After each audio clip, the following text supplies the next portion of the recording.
Pasientlərdə əsasən yeniyetmə dövründə olan uşaqlarda əsasən hiss etmədən qəbizlik yaşayırlar ki, bunlar bir neçə gün defekasiya aktının olmamağı deməkdir və buna məhəl vermədən o qəbizliklə bədən infeksiyalaşır, mədə-bağırsaqda olan kirli möhtəviyyatlar qana sorularaq qanımızı zəhərləyə bilirlər və bu zaman civzələr, sızanaqlar, aknelərimiz çoxalır və bunun da məhəl vermədən biz başqa bir şeylərdən görürük ki, üz prosedurları olunur, səthi olaraq müalicələr aparılır, lakin mədə-bağırsaq sisteminin hansı formada xəstəliklərlə yoluxduğunu biz anlaya bilmirik. Bunun üçün ilk növbədə biz nəcis analizi gətirməliyik və bununla bərabər hansı klinik əlamətlər varsa onları üstün tutmalıyıq və müayinələr yoxlamalıyıq. Lakin bəzən nəcis analizi gətirməyə də əsasən gənclər çəkinirlər, lakin bu düzgün deyildir. Çünki bir nəcis analizin içərisində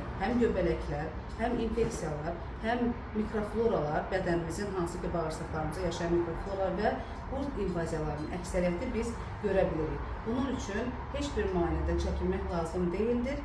Sadəcə olaraq müayinənin düzgünlüyünü və dəqiq müalicə üçün adaptasiya olmaq lazımdır.